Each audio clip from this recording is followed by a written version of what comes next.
South Africa sabingelela kuphi nokuphi khona ngeendawo impela uMduduzi ngomkhwanazi sivela kwinhlangano Ithuleleni. Sinibingelela-ke namhlanje ngaphansi kwengosi esihloko sithi-ke abantu bayagula. Njengenhlangano Ithuleleni sesiye sathi asibone ukuthi kungcono ake sibavulele abantu abagulayo i-platform yabo whereby sikwazi khona ukuthi-ke sikwazi ukubalekelela khona ngoba ngale besibona ukuthi izinto ezimixekile ezenzakalayo abayiletha Ekuthuleleni. Namhlanje-ke sinomndeni osuka eNquthu la abasuka khona basibhalela njengoThuleleni basibikela ukuthi banenkinga yomntwana okhulunyelwa isisu ngokuthi ungathi uphethwe isifo senhliziyo. Kwaba nzima-ke kuthina njengoba singenazo izinto zokusebenza especially kakhulu nje imoto yokuthi sikwazi ukuthi siphume sibahambele abantu. Ngase ngithi-ke elami ngeke sikwazi asinawo amandla ukuthi singafika inhliziyo iyafisa nothando liyafisa but-ke amandla iwona esingenawo. Ngenhlanhla enkulu-ke ngathi-ke kube khona mveli thile okwazi ukuthi abalekele nge-transport ukuthi baze bakwazi ukufika la namhlanje beze kaThuleleni bazosilanisa ngodaba labo sikwazi nokuthi sibacelise usizo kulabo abangakwazi ukuthi balekelele. Sinaye kumama la uhamba naye kumntwana wakhe kodwa-ke uzosho umama ukuthi ubani nokuthi basuka kephi. Sawubona mama. Yebo sanibonani njani? Siyaphila sisinjani? Siyaphila. Igama bani ma? Igama lami ngubongiwe ngowakhumalo ngisuka endaweni yaseNondweni eNquthu. Okay ma. Yebo. Nisuke namhlanje kuseni? Yebo sisuke ekuseni namhlanje. Safika manje mina. Sike sakhuluma nawe previously shawo ukuthi nawe nawo amandla ukuthi nize ngapha nawe awusebenzi. Yebo. Nathatha sikwazi ukuthi size ngalapha ngokuthi asinayo imoto yokuthi size kunina but ngoNkulunkulu emuhle Sagcina sikwazile ukufika. Shuthi umuntu engambonga ngabonga umeya ngoba umyena umuntu okwazi ukuthi angisize ngemonto, ukhipha imoto ngesizathu sokuthi uyayibona ingane ukuthi naye iyagula. Wayesethi hayi angithathe nayo imoto ngikwazi ukuthi ngiye kwaThuleleni mhlawumbe khona usize ngakhona ukuthi ngilithole. Okay. Ngicela sicacise nje kakhulu futhi le ukuze be clear ukuze nibe la namhlanje likhona nilekelwe umeya. Yebo ukuze sibe la namhlanje silekelelwe umeya uShabalala waseNquthu osikhiphela imoto ukuthi ikwazi ukusiletha iphinde sibuyisele emakhaya. Okay ukuthi nize kaThuleleni. Yebo ukuthi sikwazi ukuthi size kaThuleleni ngoba uyababona abanye abantu bayasizakala. Yebo. Yebo kusho ukuthi nami ngahamba ngaya kuye ngayocela ngathi sengibhalile kwaThuleleni. Inkinga kwaThuleleni bathi abanayo imoto ukuthi bafike la ngoba kukude. Kungcono thina sikwazi ukusiza eThekwini. Wayesethi hayi uzongixhasa-ke ngikwazi ukuthi ngihambise umntwana ayothola usizo. Yebo. Yebo. No siyabonga nje kumeya umeya bani? Ubaba Shabalala. Ubaba uMshengu Shabalala ophethe umasipala waseNquthu. waseNquthu ngokuthi-ke akwazi ukuthi abalekele nge-transport ukuthi beze kuthina kaThuleleni ngoba besingeke sikwazi ukuyakubona thina. Dadewethu-ke kwenzakalani ma? Kusho ukuthi umntwana ukhule nje e-right until ngo-2023 uqale wangathi mayivuka ekuseni uyavuvukala. Mangibuse eklinikhi bathi allergy banginika i-allergex. Kwaba nami sengikwazi ukuthi ngifonele kubo ngoba ngiyambona ukuthi umntwana uyilokhu evuvukala. Ugogo wakho mhambisa eDannhauser eklinikhi. Mayimhambisa eklinikhi wayaweleliswa ePro eNewcastle. Mayifika eNewcastle la bathole khona ukuthi umntwana unesifo senhliziyo. Bamqalisa i-treatment base nabo bemtransfera la eNkosi Albert. Engakavuvukali ukuthi usevuvukala isisu wayesavuvukala nje ubuso nenyawo mawumthinta ubona ukuthi uvuvukele umntwana. Shuthi siyayi-attenda namanje lezo y'bhedlela zo-2 osekuyinkinga kakhulu ukuthi umntwana isisu usivuvukele la esithweni sakhe sangasese uvuvukele. Manje mayichama uzabambe kanje abambe khona la kuvuvukele khona okukhombisa khona ukuthi nomchamo awusaphumi kahle. Kodwa futhi akasho ukuthi kubuhlungu. Sihambile-ke saya eNewcastle ababuye base siye eNkosi Albert. iNkosi Albert sigcine ukuya khona ngoJuly. Masiya ngoJuly bafike bamenza iscan basho bathi umntwana unamanzi. Kodwa bazosifonela ukuthi sikwazi sisibuye size silethe umntwana maduzane azo-operate ukuze kube namhlanje kumntwana akaze befone ukuthi akabuye azo-operate. Lokho engilinde i-date-ke. Isimo somntwana ngapha siya ngokuba bucayi. Isimo somntwana sibika ngokuba bucayi futhi lento iyabonakala ukuthi iyaqhubeka iyakhula esithweni sakhe sangasese. Okay. Ithombe ke wasinikeza sayifaka lapha nephejini lethu la kaFacebook. Yebo. Abantu ke babe ngathi lama uveza umuntu base sinifihla ubuso umntwana emncane saveza iphathi ngezansi. Betshela mhlawumbe ukuthi umuntu omdala kanti ingane uneminyaka ngaki? Uneminyaka u9. Imqale enini lento? Imqale lokho okuvuvukala kumqale kulonyaka lo.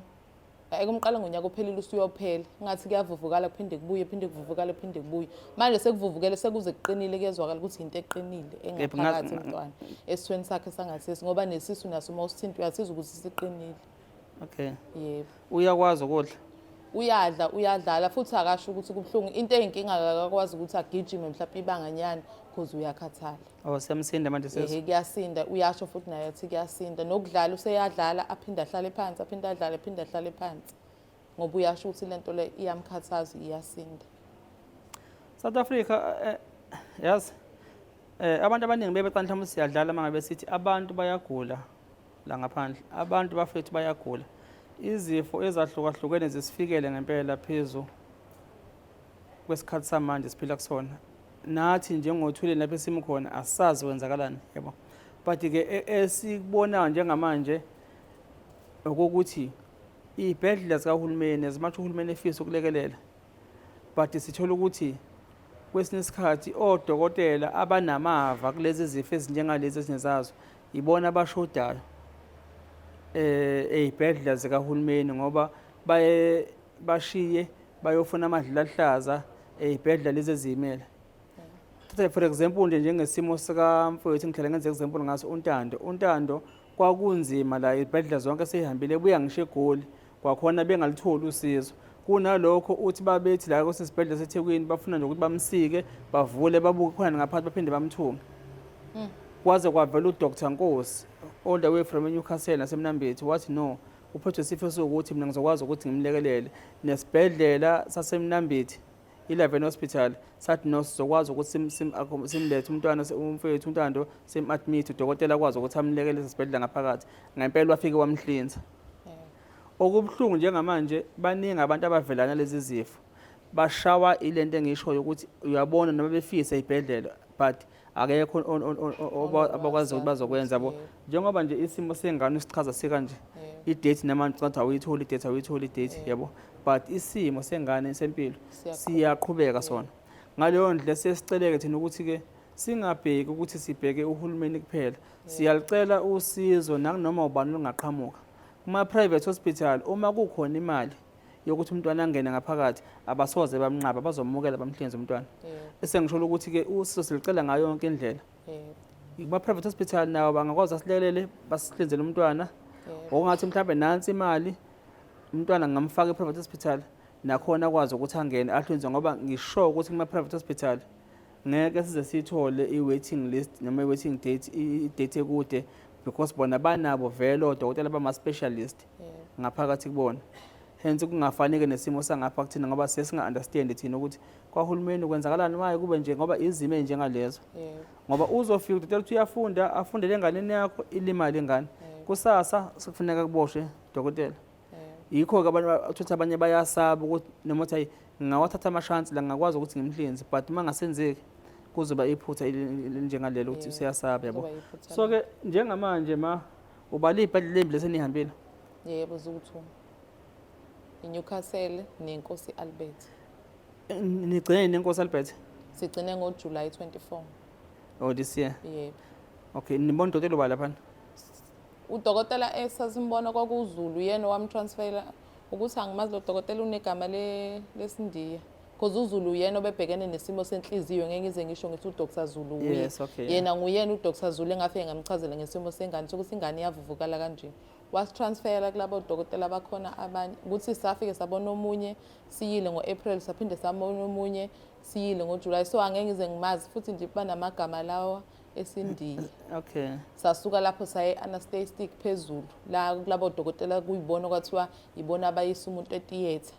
Saya khona babizana bakhuluma bangitshela nami ukuthi operate ingane kuzoba nzima ngesimo sokuthi inesifo senhliziyo. Kodwa ngoba manje bayasibona isimo sengane ukuthi ingane ayisakhona ukuhamba kahle. Iyaqhubeka lento iyakhula. Bazohlala phansi bekhulume bengodokotela ukuthi bazokwenza njani ngesimo sengane. Angibuye nengane ngihlale ngilinde icall evele esibhedlela. Bazongifonela nje maduzane. Ngaze ngabachazela ukuthi ingane iyafunda special school eNewcastle mina ngihlala eNondweni bathi ake ngimise kancane ingane esikoleni khona bezokwazi ukuthi bekwazi ukuthi beoperate izobuyela mayisi operative ngayihlalisa kanjalo ke nami ingane ngilinda ukuthi idate yakhona izoba maduzane. Okay, akasafuni manje uhlele ekhaya? Uhleli ekhaya. Yiyo-ke le ngishoyo ukuthi njengoba usho nje ukuthi bathi bazohlangana babonisane, Yebo, yabo. yebo, Isimo sakhe basho ukuthi sibucayi, yebo, yabo. yebo. So-ke njengoba kusho ukuthi kusaboniswana kusadingidwa mhlawumbe ukuthi ubani othi hayi isibindi ngingakwazi ukwenza ukuthi ngoba yilo nto esishayo ukuthi ngempela nabo bazothi bayamenza umntwana bahluleke. Basho kanjani phela odokotela bathi bazozama ukuthi bahlangane bakhulume ukuthi bazokwenza njani ngoba nalomunye wayesho ukuthi isimo sakhe sibucayi. Okay. Bathini ngenhliziyo bathi yini i-infection emphethe noma mhlawumbe ikhozi yalesi simo sesibanje? Okwenhliziyo bangitshela ukuthi unesifo senhliziyo angazi noma u-left wenhliziyo yakhe ubuye uphampa amanzi ungaphampi igazi. I'm not sure ukuthi ngikhuluma khona kodwa ngezwa kanjalo. So kwakumele ukuthi kunama-veins akhona enhliziyweni ahamba wrong. Kwakumele bamkhathe wona esesemncane. Ukube basheshe bathole bemkhathi bawabuyisele ukuthi igazi lihambe ngale ndlela le kumele ngabe lihamba ngayo. But manje ngoba sengaka ngebe sakwazi ukumthinta sekuzoba ingozi kakhulu. Because useze wafika wayena 7 ngaleso sikhathi leso useze wafika ku7 years. So usezodla le treatment yenhliziyo nje akusekho kunye abangakwenza. Bafethu, ubonga uNkulunkulu mangabe ukuthi-ke esimeni sakho sempilo nje ney'ngane mhlawumpe ekhaya nonke ninormal. Abantu babhekene nesimo enzima la ngaphandle, yabo.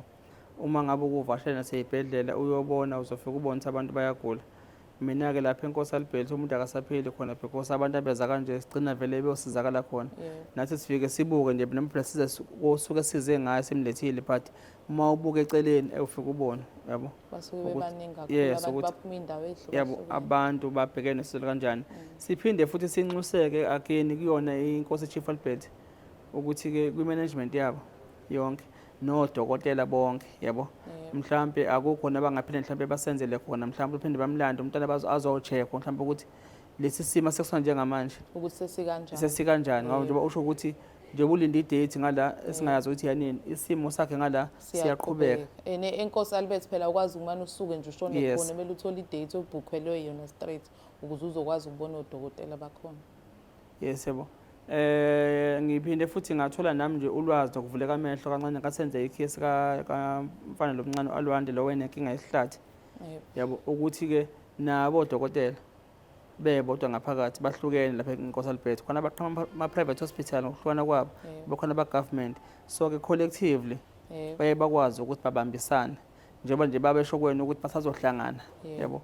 Mhlawumbe kuze kulindwe-ke lo obaphethe ozokwazi ukuthi athi hayi no nansi i-date ingakwazi ukuthi yenzeke. Yikho ngithi siyacela kwi-management yakhona ukuthi nabo odokotela baphinde mhlawumbe basibhekele ukuthi angeke baphinde bambize umntwana Yebo, babuye bezombona Yes. ukuthi usenjani. ukuthi azobheka ukuthi isimo sakusona ngoba njengoba uthi akusachameki nje Yebo, asazi ukuthi next week kuzobe kunjani, yebo, ngesonto elilandela lelo kuzobe kunjani isimo, yebo.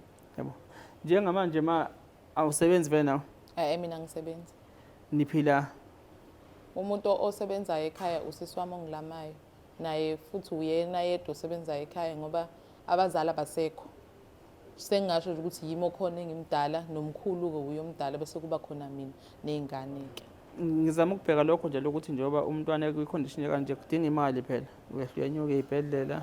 Cha, okomntwana-ke ngekhondishini yakhe angifuni uqamba amanga. The time besiyombhalisa e-special school Yes. bakwazi ukuthi banginikeze incwadi evela e-pro. Ngakwazi ukuthi ngiyombhalisa uyahola imali yakhe le Awusasa okay, le yokuthi ukhubazekile. okay. Yebo, ngozizathu sokuthi nasesikoleni vele wayevele engaboni kahle kanti vele uyagula-ke wayefitha ngaleso sikhathi ingakatholakali ukuthi unesifo senhliziyo. Bathi ukhubazeke ngani ngokwesisu noma? Wayengakhona ukubhala. Okay. Ukumsusa kwakhe esikoleni nje lesayisifunda kuso wayengakhoni vele ukubhala. Ngamusa-ke enquthu bamusa kwi-CT scan babona ukuthi angeke azakhone vele kulezi iy'kole lezi ifunde ezingane ey'normal. Kumele ayofunda e-special school. Okay. Yebo, No, siyabonga mawukuthi-ke kusasa wakwazi ukuthi alekelele. yebo, walekelela. Angeke ngithini ngoba because izimo esikanje ayidingi ngisho amakhambi esintu namakwane besintu but-ke phela thina usizo sesilibheke ndawo zonke liqhamba ngakhona. Yebo, Sifo senhliziyo sidinga vele odokotela. Angeke kodwa sithi phela usizo uma bengaqhamuka mhlawumbe abangathi thina hayi naka amakhambi mhlawumbe asetshenziswayo singakwazi ukuthi mhlawumbe isifo senhliziyo ngoba asiyazi into eyiphethe. Wena njengoba usho ukuthi bathi odokotela khona imithambo eyahamba endaweni wrong. yebo. Asicabange mhlawumbe ukuthi ukhona umuthi ongakwazi ukuthi ulungise isimo esinjengaleso yabo. Yebo. It is the only way operation ofuneka yenziwe odokotela ngoba sebecheckile bona. Sebecheckile babona. Yebo, kodwa ke usizo siyalicela lona nawe ngabe ke lingaqhama khona. Ngiyacela nje manje nawe usicele kubantu bonke eSouth Africa nababukelayo ingosi yethu inhlangano ithweleni abantu bayagula. Cela usizo ma. Ngiyanicela bafethu enithe nabuka le video ukuthi nikwazi ukuthi ningixhase ngoba isimo somntwana asisiyo sihle kahle. Akasakwazi nje nokuchama, makumele achame sekumele abambe lana, akasakwazi nokudlala. And sometimes abanye abantwana bayamhleka babona ngathi ufake ipampers kanti ukuvuvukala kwesitho sakhe. So ngiyacela nje ukuthi wonke umuntu obuka le video akwazi ukuthi mayikhona la ngasixhasa khona akwazi ukuthi asixhase. Ngiyabonga. Utholakala laphi manje ngoba ngafisa ukuthi bakulekelele? Inamba yami yocingo ngiyibiza. Okay. Ngithi umuntu angimtshele ukuthi kuhle kubo ukushiya inamba. Izwi alisekho lihle. Yes, kodwa normally la kuthina kulabantu abantu abagula kusuke kuvela ngempela abantu abasuke bafuna ukuletha usizo. But ke kona abantu abavele abantu bathatha inamba zabantu bafuna ukuganga ngazo, kodwa ke la sizocela usizo. So siye ngithi kumuntu kubeke inamba yayishiya ukuze kuzoba lula abantu abamdingayo. Ngoba thina sibe singakwazi ukutholakala nasey'ncingweni, yabo. Uma uzovaya kuthini njengoba sidinga usizo, sidinga usizo like as yesterday. Yebo. So ngaleyo ndlela abantu abaqhama nosizo sicela bathinte wena nje ngqondo bakuthole eduze. Angazi kuzoba kwena ukuthi inamba yabanika no. Inamba yami yocingo ngitholakala kuyo u-073 8972 732. If awungitholi kuleyo namba ungawufonela u-081 59 666 22. Ngiyacela nje kakhulu ukuthi wonke oyibukayo le video akwazi ukuthi uma enosiza nalo afone, hayi abantu abazofonela ezinye izinto. Ngicela abantu abazokwazi ukuthi bakhona ukuthi basisize. Ngiyabonga kakhulu. Bazothola bani? Bazothola uBongiwe Khumalo. Yebo. Uma bengamthola uBongiwe Khumalo bazothola uNoxolo Khumalo ngoba ngishiya inamba yami nikasisi wami. Uma bethola uNoxolo kuyofana nokuthi bathole mina. Yebo. Yebo, siyabonga. Yebo. Bafethu South Africa yazi sibhekene nenkinga la, yabo. Ngibuka njalo umusa nesihawu nokwe-service delivery kukameya uma ekwazi ukuthi abakhiphele imoto ukuthi abeze ngapha kathuleleni. But ke bese ke uyathola uyabheka ukuthi ke kuhulumeni izimo ezikanje ngempela sizodila kanjani nazo sizothini, because mhlambe thina sesiveza izinto bengafuneka mhlambe zivele ngoba lezi zifo ezikanje not ukuthi ziqhamuka manje, izifo bezivele zikhona. But abanye abantu ukuthi baba frustrated mangabe bekuma waiting list abanye baze bashona ngalezi zifo eziqhamuka kanje, yabo. Ngoba phela uma sezikhona izifo akulona icala nehlazo ukuthi sivele ukuze kuzokwazi ukuthi makufuna kwenziwe ucwaningo kwenziwe ucwaningo nama research. Thina njengoba siyila esikhona kule ngosi abantu bayagula okwethu ukuthi sizo-aletha abantu ukuthi nazi izifo, siphinde futhi okwesibili sibacelele usizo njengoba abanye bebalithole usizo. Okwesithathu kube ukuthi ke abantu sizoqwashisa ukuthi ke abangacwaswa abantu esibabona benama-condition ngokwahlukahlukana kwayo kanje nabo bengasibhizelanga lokho, yabo. Bese ukuthi okwesine kube ukuthi ke ugqugquzela abantu ukuthi uma ngabe ubona kuba nenguquko eziba khona emzimbeni wakho, sheshe usukume uye emtholampilo ukuze singezokwazi ukuthi ufike sekulate sekuthiwa ngeke sisakwazi ukuthi senze umehluko uma sekula kanti kube kwakula mhlawumbe khona sasingakwazi ukwenza. Ngingakhulumi kwikhesi yengane ukuthi le ngosi yethu inhloso ileyo, sizobathola abantu abama-experts sizobahambela ngokwehlukana kwabo abazosifundisa ukuthi ke uma izifo zikanje sisuke sibangwa yini. Ngoba njengisho ukuthi umntwana uOlwandi basichazela yonke into ngayo sa-understand ukuthi ke yini ekhoza lesa simo sakhe sokuthi inyama izilenge kanje ebusweni. Naye umntwana njengoba kanje akuyena yedwa, baningi abanenkinga yokukhukhuma lezisu kanje, yebo. Yena ke usamncane, yabo. Abantu sebadala sekunzima kakhulu ukubona. Abanye baze sebadlula nasemhlabeni ngaso lesi sifo lesi. Abanye bathi ke amalumbo abazimithi kuthiwa yilumbo kunje uthi yezwa ukuthi omunye kuhamba inyoka ngaphakathi sikhukhumele, sinesikhathi sokuthi siyacula isisu ukukhala umoya ngaphakathi esiswini. But siyadinga ukuthi sifundisane ngezifo ezikanje. Okwethu njengothweleni nengosi abantu bayagula yilokho inhloso yethu la. Siyacela ukuthi uhulumeni naye akwenze lokho ukuthi lezi zifo zivele kubantu ukuze abantu bezofundiswa babe nolwazi. Naye uhulumeni semthamo kuzobe kumsiza lokho ukuthi enze ucwaningo ngalezi zifo ezikanje. Yebo. Yebo, umntwana njengamanje dadewethu njengoba la nibuyele ekhaya straight njengamanje. Yebo, uma sisuka la sizobuyela ekhaya straight. Okay. Yebo, besize nje vele kwathuleleni ukuthi sizokwazi ukuthi sicela ukuthi iSouth Africa ikwazi ukusinceda la engakhona ukusinceda khona. Abazokwazi babuke le video. Yebo. Yebo. Ngicela uphinde ubonge makume nakubona bonke ababambisana emkhandlweni wakho ukuthi bakwazi because lokukhipha imoto yomkhandlu kuza kanje. Yebo. Yeah. Ngicela ukubonga nje kuba Shabalala nawo wonke umkhandlu waseNquthu okwazile ukuthi ungimangicela usizo bekwazi ukuthi bangisize ngoba kuba bangisizanga mhlawumbe ngabe ngakafiki la ngesizathu sokuthi nami angisebenzi. Ngiyabonga kakhulu Mshengu nethimba lakho lonke, ngithi ngiyabonga kakhulu. Sibonga nathi kumele sithembe nathi sizoze sifike nathi khona kuthiwa iseNquthu. Yebo. INquthu sayazi thina phela ngomgqumeni INquthu thina. Angithi khona la kwakuthiwa ngasamgqumeni. Kwakuthiwa ikephi isigodi? Kwakuthiwa ikephi? Ibhokazi yini? Sazi isigodi samgqumeni phela sasazi kanjalo INquthu sasingayazi. Kunjani? Angeke ngikhulume naye umfana ngapha ngithole nje ukuthi kuyena kunjani boy? Uyaphila? Mfana ubani igama? Khumalo uNathu. Uzizwa kanjani boy? Ngizizwa ngingcono. Uzizwa ngcono? Ngoba usubona ulwandle la eThekwini? Yini uzizwa ngcono? Lutho. Ubusufika kuthelezi ubona usungcono? Cha, ubungcono sisawufuna kodokotela ubungcono. Kuthina thina sifana nebhodi, thina lazi ibhodi emgwaqeni ubona amabhodi nisuke ekhaya eNquthu bese emgwaqeni. Nabona amabhodi? Thina sifana nebhodi uthuleleni thina. Uthi nesizokudlisa le sikuthola usizo sikukhombele ngala. So umzimba uzwa kanjani ntwana? Ungcono. Uma uchama kwenzakalani? Kuba right. Kuba right? Ubuhlungu? Cha, ngikho buhlungu. Awuphenya iskip? Okay. Ezinye ingane ziba kanjani? Ezinye okay, awuphenya iskip waphenya iskip la bafuna ukubona. South Africa iyona ke condition yomntwana nje abanibona le naye ibona nje kabe phela ku Facebook sifakele ngoba nezithombe zazingekho mhlambe clearly iyona le condition yomntwana abhekene nayo esiyes okay ungasuma boy. Kuzoba ke phendo kubheka ngapha boy yeah. Isimo ke umntwana abhekene naso